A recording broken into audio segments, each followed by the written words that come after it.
Il semblerait que l'approche de la retraite ferait trembler tous les êtres humains sur les meilleurs acides qui se sont constitués.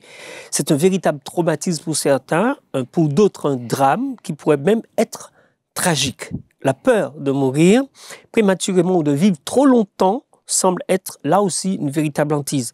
Mais heureusement, il y a la foi en Jésus qui rééquilibre les choses et permet à ceux qui croient de consolider non pas un espoir, mais leur espérance. Afin d'avoir une approche plus nette de ce passage particulier de la vie de tous les êtres humains, nous avons invité avec nous le pasteur Taylor Lambert pour nous permettre de voir un petit peu plus clair. Pasteur, ça va? Très bien, grâce à Dieu.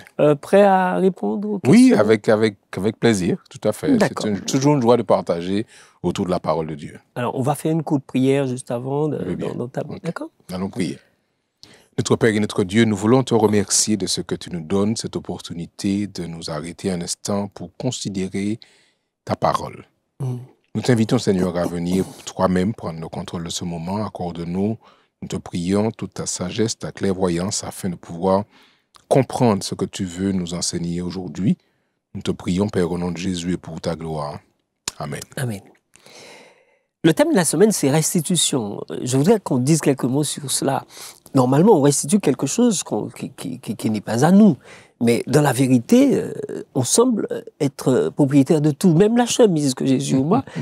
Parfois, mon épouse me dit, c'est comme ça que tu traites ma chemise. Donc, ça veut dire qu'en fait, elle n'est pas à moi, et pourtant, c'est moi qui la porte. Alors, qu'est-ce que vous pensez, justement, de la restitution? On restitue quoi, exactement? Alors, en fait, c'est vrai qu'on restitue, si on prend l'étymologie du terme, on restitue quelque chose qui n'est pas à nous. On nous aurait passé un véhicule et on va restituer au propriétaire son véhicule.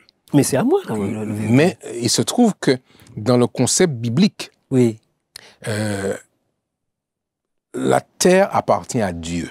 Son contenu aussi. Et tout ce qui est contenu appartient à Dieu. Par conséquent, quand nous avons la jouissance, là encore les mots sont importants, nous avons la jouissance d'un bien, d'une opportunité, quelque chose, c'est une jouissance. D'accord. Ça signifie qu'il y a quelqu'un qui nous aurait accordé ces éléments-là pour que nous puissions en jouir. Mais le propriétaire réel, ce n'est pas nous. Nous sommes des gestionnaires, pour reprendre un mot qu'on utilise parfois aussi, où nous avons l'usufruit, comme on dirait en termes juridiques, d'un bien. Mais le fait que j'ai l'usufruit ne veut pas dire que je sois le propriétaire. Oui, d'accord. En d'autres termes, tout ce que je pourrais accumuler comme richesse, comme bien, c'est simplement l'usufruit que j'ai jusqu'à ce que j'expire. La terre est à moi, c'est ce que Dieu dit. Et tout ce qu'elle renferme. Par conséquent, si la terre est à Dieu, et que je suis là, mais je ne suis qu'un gestionnaire, que j'usufruis, même la vie que nous avons. Le souffle de vie. Le souffle de vie n'est pas le nôtre, puisqu'on dit bien dans la Genèse, l'Éternel Dieu souffla dans la narine d'Adam le souffle de vie. Mais c'est le souffle de vie de Dieu qu'il souffle. Par conséquent, le propriétaire, c'est Dieu. C'est Dieu.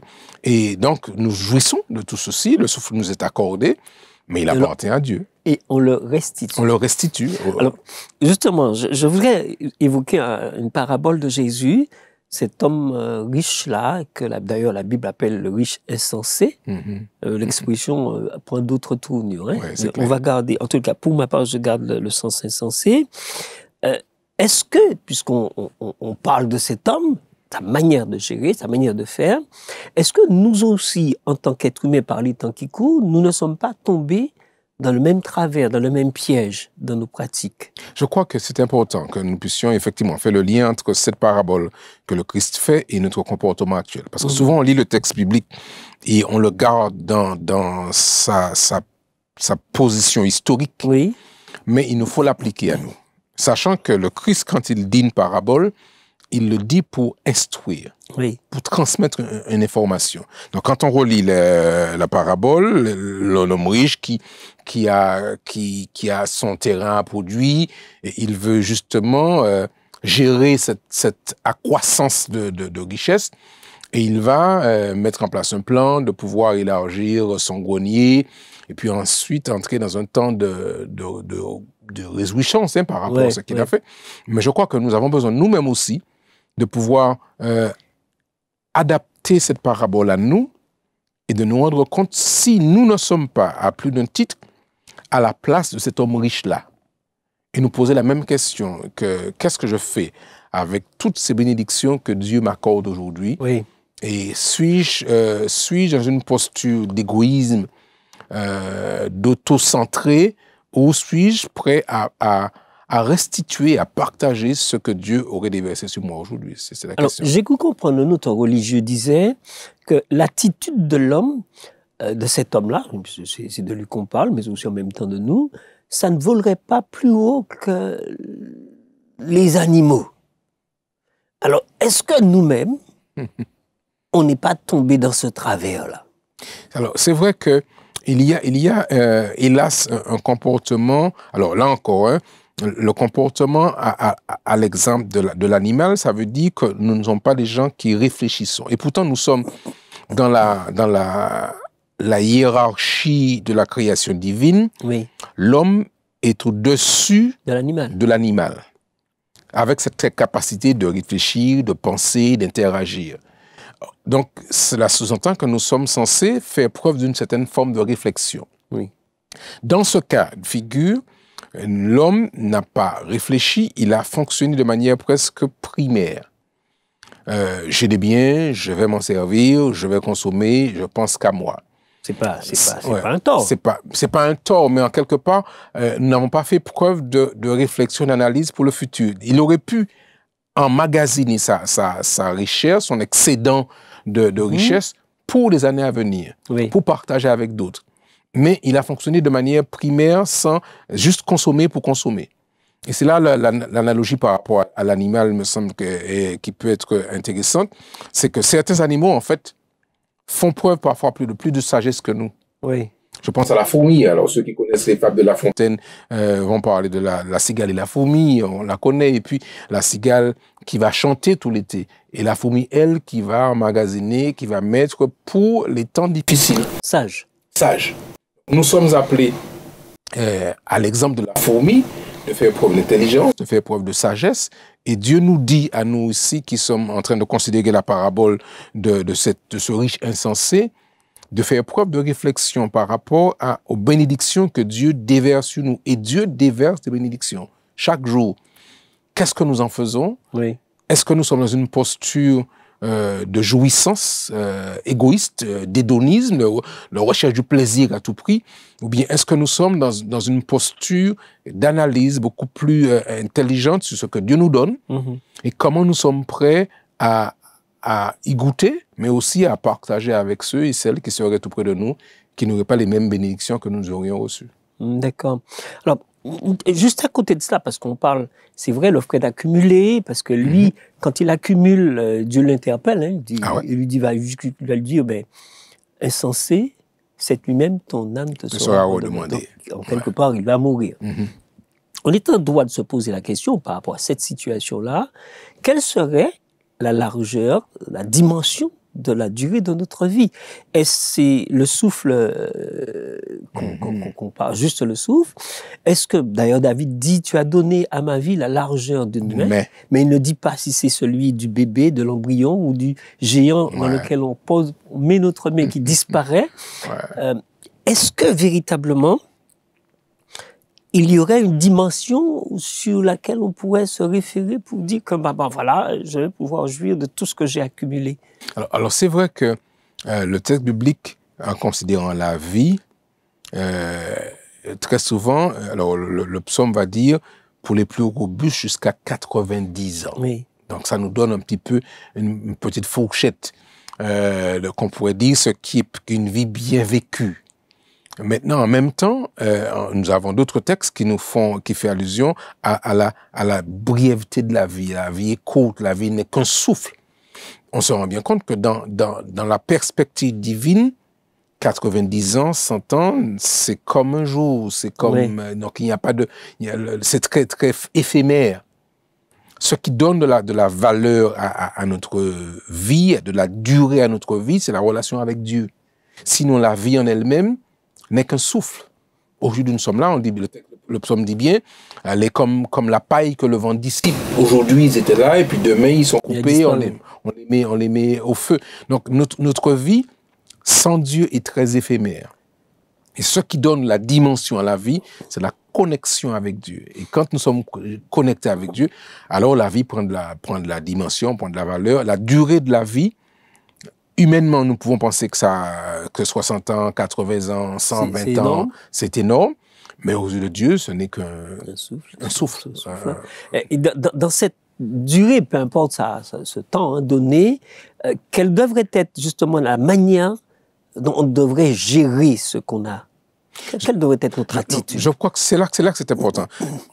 Quand on comprend que la vie, c'est un don de Dieu, c'est une grâce de Dieu, on doit la vivre et la gérer en reconnaissance à Dieu, en restant connecté avec Dieu. Si il m'accorde un don, on parle de cette réflexion sur la restitution, Dieu m'accorde du temps, il m'accorde la vie, il m'accorde la possibilité de pouvoir jouir de la santé, par exemple. Et je dois donc rester connecté à Dieu pour que l'utilisation de ce don, je le ferai en reconnaissance à Dieu, en restant connecté. Et Dieu sait multiplier. S'il m'a accordé la vie, il sait multiplier la santé, il sait multiplier le souffle, il sait multiplier ce qu'il nous donne, parce qu'il nous l'a donné. Et il est donc fondamental que quand je reçois de Dieu, je reste connecté avec celui qui m'a donné. Et dans cette relation de reconnaissance et de lien, Dieu va multiplier, va faire croître, il va élargir nos greniers, comme c'était le cas pour cet homme, pour que nous soyons en mesure, non pas d'être autocentrés, tournés vers nous-mêmes, mais tournés vers Dieu et tournés vers les créatures qui sont autour de nous dans une volonté de partager ce que nous avons reçu de Dieu. Alors, ce dernier point est important parce que, et c'est ce que je crois qui est absent dans l'attitude tout à fait, de cet homme riche. De cet homme riche. C'est-à-dire il jouit de ses biens, il ne pense ni à Dieu, ni non plus au prochain. Tout à fait, ouais. Alors qu'il devrait se tourner justement. Alors, par rapport à cela, on a une durée de vie, hein, ça c'est sûr, on a une durée de vie, à moins que le Christ ne revienne. Comment expliquer le choix de Dieu qui nous tire du néant? Ben, il nous tire du néant. Il nous tire du néant. Et puis, nous arrivons les mains vides. Il nous ramène dans le néant et nous repartons les mains vides. Alors, on peut toujours se poser la question, mais... À quoi ça sert? À quoi ça sert? À quoi ça sert d'accumuler toutes ces choses-là? Alors, le Seigneur Jésus répond lui-même à cette question. Il dit, que servirait-il à un homme de gagner le monde s'il perd son âme? Je crois que la chose la plus importante qu'un homme doit chérir, c'est sa relation avec Dieu. Oui. Parce que quand j'ai Jésus, j'ai la vie.